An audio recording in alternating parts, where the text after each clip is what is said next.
that every year, $1.6 trillion leave the poor countries and end up in tax havens and in the developed world.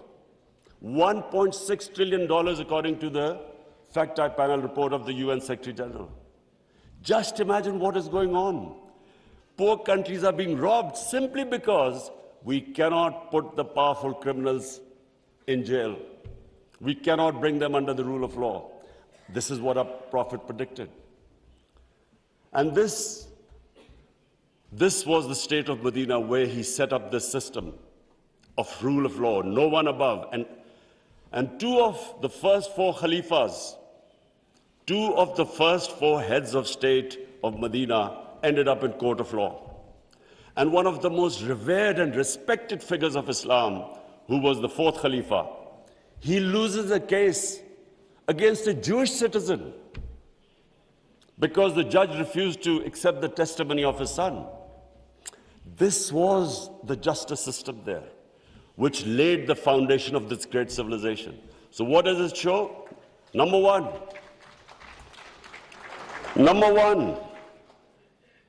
that minorities were equal citizens. They were equal citizens in front of law. There was no discrimination. Secondly, it shows that a common citizen could win a case against the head of state. No one was above law. This is 600 years before the Magna Carta was signed in England, which was the beginning of the democratic struggle of Britain. And it took them years before they could actually bring their head of state under the rule of law. This is what happened in the state of Medina. It was ahead of its time. And then it was the first welfare state in the history of mankind. Compassion, humanity. It was a state which took care of its weak, its orphans, its widows, its poor people. It was the first time pensions were introduced in the state of Medina. They took care of the old people. A compassionate state. A state where they wanted to please the Almighty. How do you please the Almighty Allah? By looking after His human beings, especially the weak. This is what happened in the state of Medina. And today, I feel sad whenever I go to Scandinavia. I see what a welfare state should be in all over the Muslim world.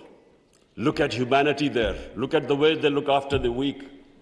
In fact, sometimes I'm sad because they look after the animals better than some of us look after our human beings. And remember, He's Rahmatul Alameen, so whoever listened to His message, whichever human community will prosper. It doesn't matter because for all humanity, He brought the message of mercy. If you look at Switzerland, in the rule of law index, Switzerland is 99%. 99%. So with hardly any resources, it is one of the most prosperous countries in the world. So as I said, anyone who goes by the model of Medina will prosper. And then, quest for knowledge. Foreign Minister Wang Yi, you'd be surprised, one of our prophets saying, he said, even if you have to go to China to learn and quest for knowledge, you must go there. Now, first, China at that time was center of knowledge, but it meant even risking your life. Going from, at that time, Arabia to China meant you might not come back. So that was the quest of knowledge. You have to seek knowledge from cradle to grave. He sparked off this great knowledge revolution. For hundreds of years, the top scientists were Muslims because they thought quest for knowledge was a sacred duty. Look at the situation in the Muslim world today. How much do we have a quest for knowledge? And then we get so much Wherever you go, Muslims are, that our women are, we imprison our women have no rights. And sometimes, it almost seemed that the US invaded Afghanistan to liberate their women. There was no other reason except to liberate their women. Somehow our women are in prison. Let me just tell you that it was a revolutionary move by our Prophet that women were given inheritance rights. They were empowered. In Europe, even 100 years ago, the women barely got their inheritance rights. 1,500 years ago, women were given their rights. And no one seems to know this. And sadly, cultural issues are equated to our religion. We cannot explain, sometimes Western people say, they confuse culture with religion. I'm sad to say in Pakistan, we discovered 70% of our women do not get inheritance rights. So we have especially had to pass law to enforce that women must get their inheritance rights. This is 1,500 years later. And no one knows this. Slaves, honorable foreign ministers, nowhere in human history has this happened. That slaves became kings. The Mamluks were slaves who became kings in Egypt. In India, there was slave dynasty that became kings. Why? Because the Prophet said, treat your slaves as family members. Best to free them, if not, treat them as equal family members. So he was the greatest human being that ever stepped foot. There'll never be a human being like them. Anyone close to the Prophet became leaders. If you read the book, The Arab Conquest, everyone became a leader, whoever was near the Prophet. And our generations don't understand that, and neither have we been able to explain to anyone else. Let's not confuse Muslim imperialism with the 10 years of Prophet in Medina. Let's not confuse that, because that was not what the Prophet preached, where the Muslims went all over the world conquering. It is not what the Prophet's, the whole revolution was of ideas.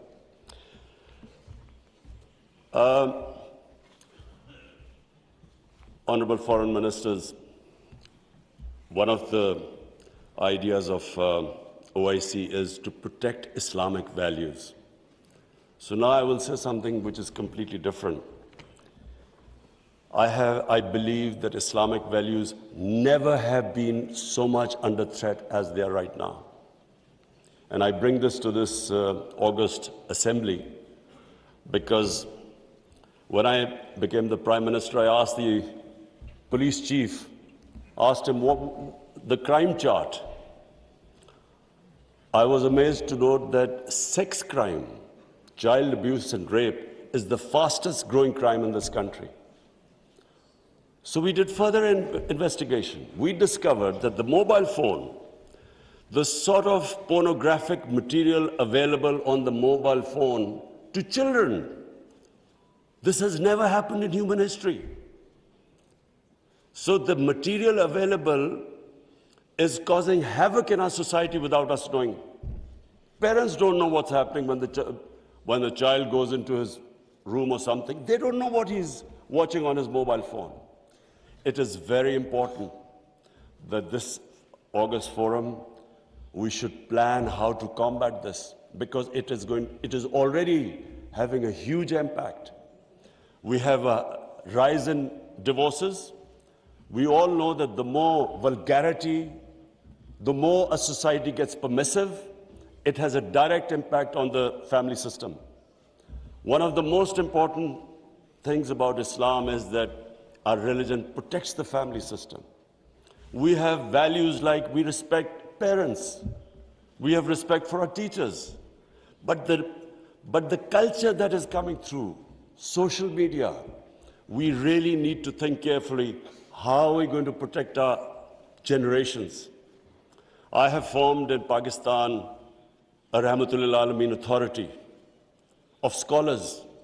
The whole purpose is how are we going to give an alternate point of view to our children, cartoons, How do we, because children get influenced from that age onwards, how do we strengthen our children against this unpredictable social media revolution? How do we know where it is going? So I think that I thought at this meeting I should mention, because we need to start thinking about alternate media, how we can combat. You can't stop social media, but we can give our children, fortify them, strengthen them ethically and morally.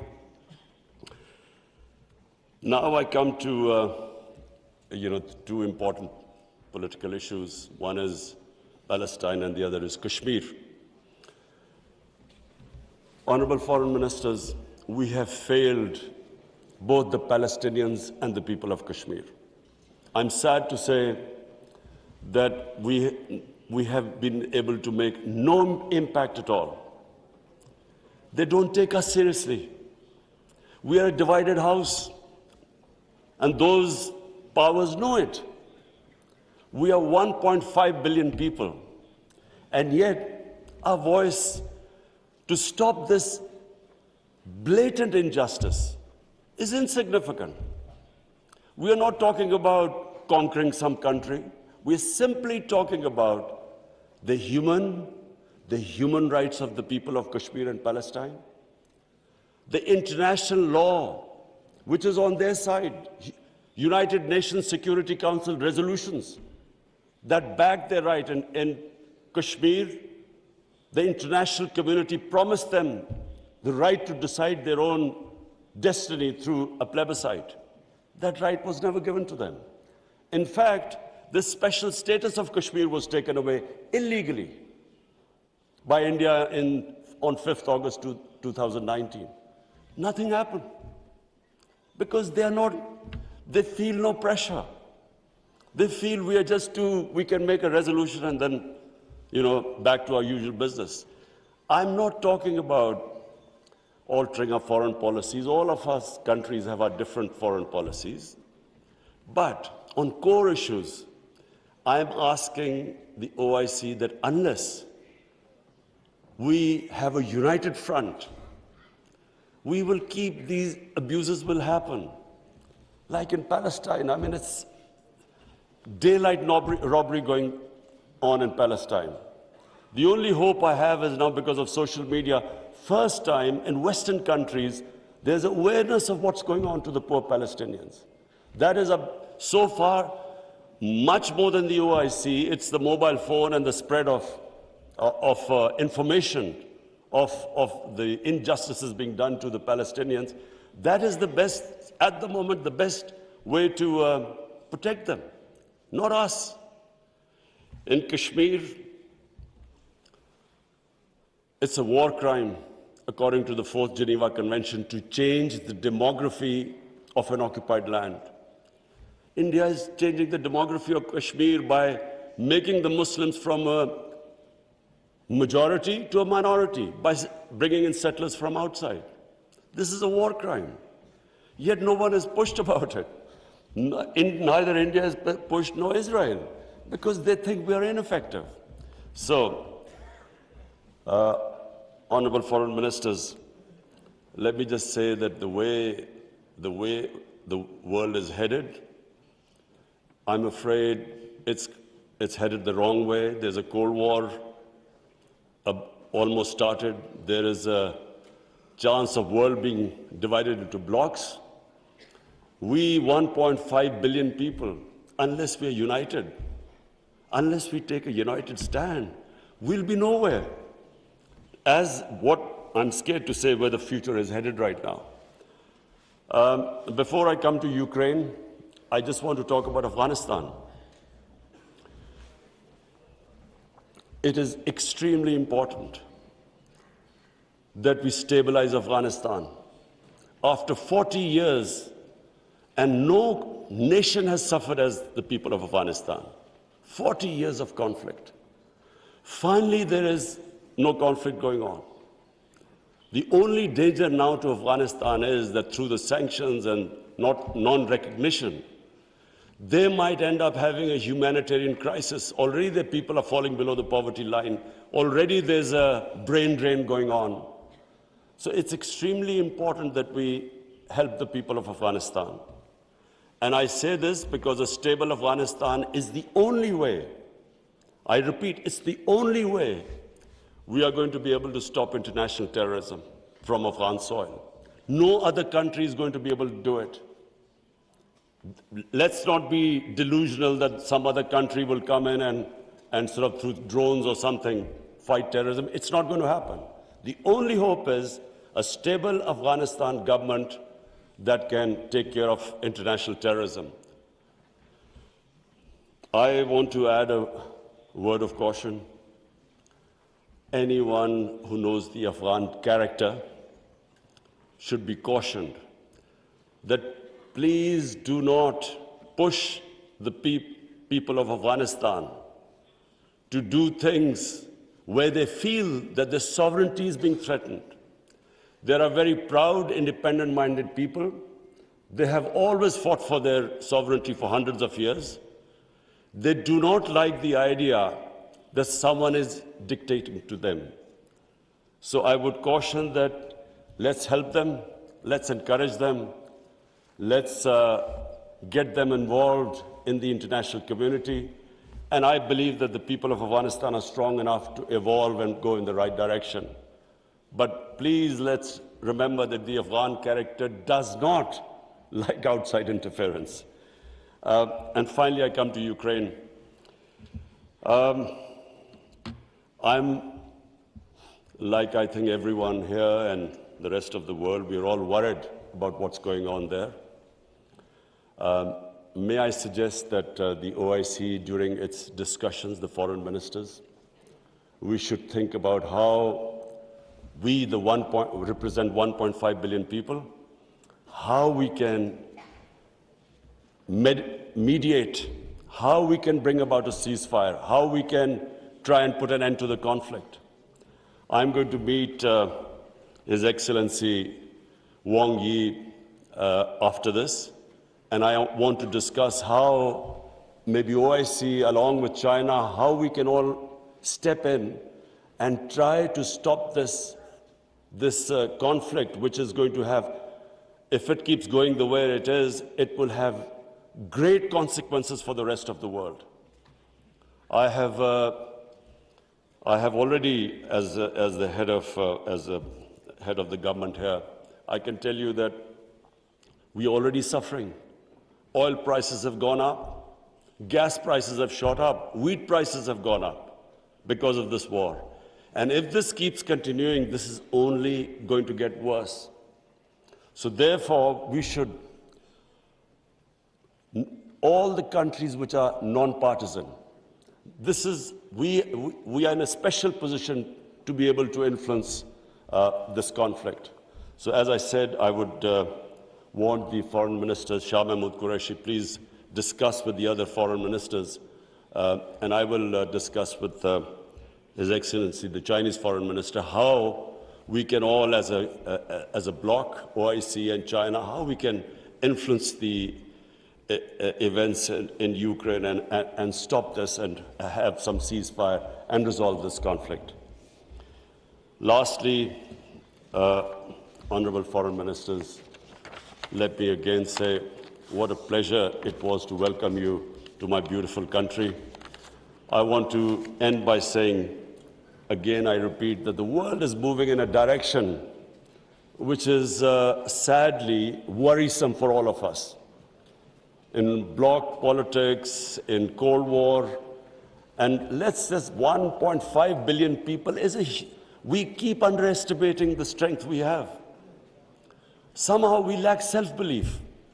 As a sportsman, I can tell you that a team that has self-belief will defeat a team that is far more talented but doesn't have self-belief. We don't have self-belief. We somehow look to others to help us and get justice. But as where the world is headed, it is extremely important that we get united and on certain core issues take a stand. And let's not be dragged into this, into blocks, into the conflicts. We should stay as a bloc and show our power in bringing about peace rather than becoming part of some conflict. Thank you very much.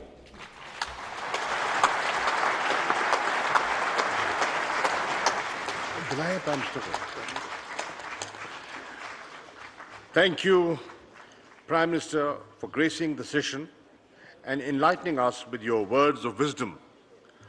I'm confident that your thought-provoking address will guide the deliberations of this 48th session for the next 2 days. Excellencies, we take a break for lunch and prayers. Since the inaugural session took much more time than expected, we will now reconvene at 3:15. The next segment would be off-camera, open only to the members and observer states.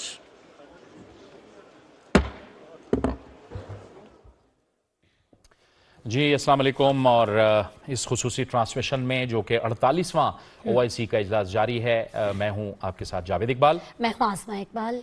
अब से कुछ देर पहले आप इस इब्तिदाई जो session हो रहा था उसमें आखिरी खिताब वज़ीर आज़म इमरान खान का देख रहे थे और वज़ीर आज़म इमरान खान ने इस्लामोफोबिया के हवाले से भी बात की। मजमूई तौर पर अगर हम बात करें तो इस जो कॉन्फ्रेंस है इसका जो थीम रखा गया है उसमें भी और इसके एजेंडे में भी इस्लामोफोबिया के हवाले से जो अक़वाम मुत्तहिदा में करारदाद पास हुई है उसके हवाले से तफसील से बात की गई। और वज़ीर आज़म इमरान खान ने बताया OIC ममालिक के इस जो वज़राए ख़ारजा हैं, नुमाइंदा वज़राए ख़ारजा हैं, कि किस वजह से ये इस्लामोफोबिया फैला।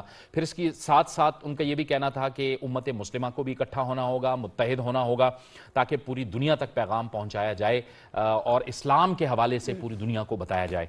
इसके साथ साथ कश्मीर और अफगानिस्तान पे भी उन्होंने तफसील से बात की। बिल्कुल जी, और यूक्रेन के हवाले से उन्होंने गुफ्तगू की है और उनका कहना उनका ये था कि किसी भी कॉन्फ्लिक्ट का हिस्सा बनने के बजाय तमाम जो मुस्लिम उम्मा है उसको चाहिए कि अमन के लिए जो एफर्ट्स की जा सकती हैं उसका हिस्सा बना जाए।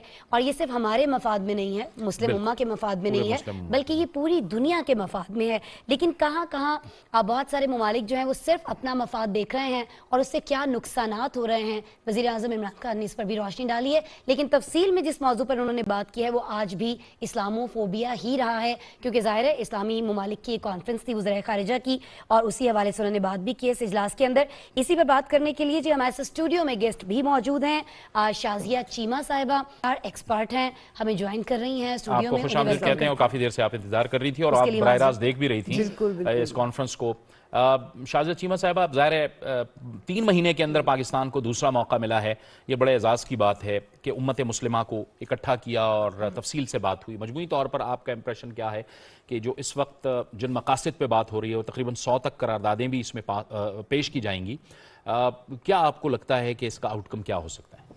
इसमें सबसे पहले तो ये बड़ी खुशाइंद बात है कि पाकिस्तान ने जब भी इनिशिएट किया है किसी भी प्लेटफॉर्म को, उसकी बात को सुना भी गया है और उसकी बात का पास भी रखा गया है। आपने अफ़गानिस्तान सिचुएशन में देखा होगा कि हमने कितने अच्छे तरीके से उसमें मीडिएट किया और वो मीडिएशन जो है वो फ्रूटफुल भी थी।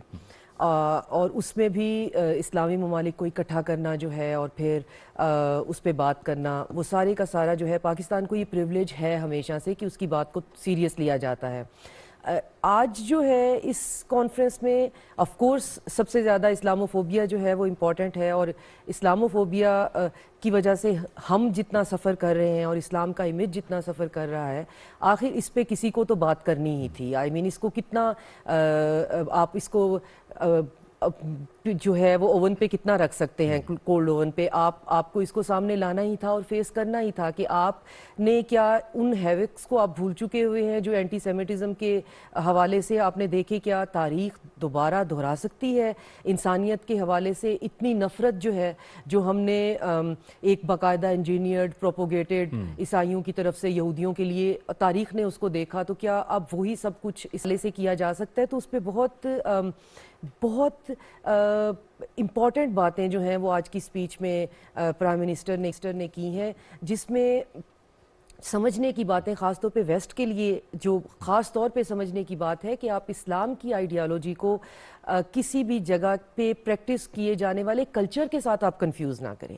آپ افغانستان میں پہنچ گئے, وہاں پہ خواتین کو آزادی دلانے کے لیے, بغیر یہ سمجھے کہ وہاں پہ خواتین کی آزادی کی رکاوٹ اسلام سے زیادہ ہو سکتا ہے وہاں کا کلچر ہو, تو اسلام کو آپ ایک سیٹ آف بلیف کی طرح ہی لیں گے. آپ اس کو کسی جس جگہ کے کلچر پہ وہ پریویل کر رہا ہے وہاں پہ جا کے آپ اس کو اس کے کلچر کے ساتھ کنفیوز نہیں کریں گے.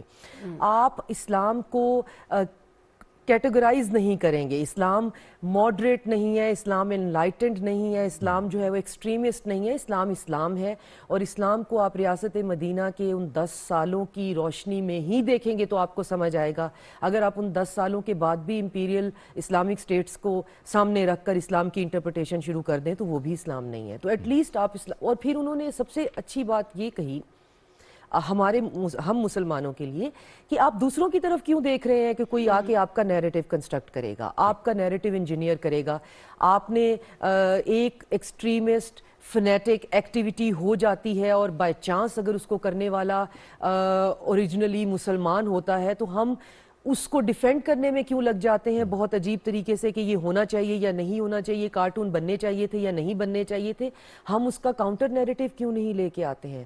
ہم دنیا کو یہ کیوں نہیں سمجھا دیتے ہیں کہ ہمیں آپ کی ان بلو دا بیلٹ ایکٹیویٹیز